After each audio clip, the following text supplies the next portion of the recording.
hindi ako masyado nakakapaglinis kapag weekdays. Kaya as you can see, ang dami nang naipon na kalat. Kasi syempre, di ba pag out mo sa work, pagod na pagod ka. So parang gusto mo na lang mahiga. Tapos syempre, mag-asikaso pa ng pagkain sa araw-araw. Kaya minsan, naiipon na lang din talaga yung mga kalat. Tapos lilinisin ko na lang pag weekend. Ewan ko ba, pakiramdam ko kulang yung 2 days off sa akin. Imagine guys, 5 days tayo nagtatrabaho sa isang linggo.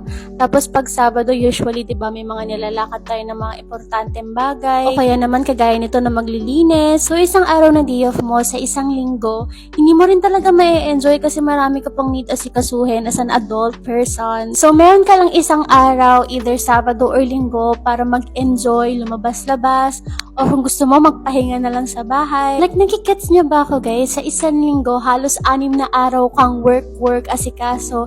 Tapos isang araw lang yung meron ka para mag-enjoy ng life. Kaya sobrang importante rin talaga na mag-PTO from time to time para hindi ka talaga ma-burn out. Ang problema pa minsan, pag minalas-malas ka sa work, ang hirap pag-file ng PTO. May mga ibang companies na sobrang hirap makapag-file ng PTO sa kanila. If you know, yung tipo may kipag-agawan ka pa sa mga ka-work mo para lang makapagpahinga. I'm not totally complaining in this video, but I hope I'm making a lot of sense. Kasi grabe, ang hirap pala talaga maging adult. Grateful na lang din ako kasi work from home ako, tas meron pa akong mga side hustles. So I'd like to think na comfortable naman yung life ko. Yes, it's challenging. Yes, nakaka-stress. Pero at least kapag nasa-stress ako, kaya kong i-treat yung sarili ko, like kumain sa labas or gumala kahit papano. Kaya minsan napapaisip ako, paano pa kaya yung mga kinakapos sa life? Kasi ako naman comfortable naman yung life ko, pero nasa-stress pa rin ako sa ganitong situation. What more kapag minimum wage earner ka, tapos hindi sapat yung kinikita mo, tapos alam mo yun, hindi mo man lang ma-treat yung sarili mo. Pero ayan, laban lang sa life. Kasi wala rin naman tayong magagawa. Just keep on going. Tayong mga hindi mayayaman at hindi pinanganak na mayaman, kailangan talaga maging masipag. Kasi at the end of the day, sarili lang din naman talaga natin yung maaasahan natin. Don't forget to slow down then sometimes. Just like me, pag weekdays, hirap na hirap ako maglinis, and that's totally fine. I allow myself to feel that way. Just to kind of slow down, take things one at a time. Kasi naman, i-torture ko yung sarili ko na pilitin na makapaglinis pa pag weekdays kahit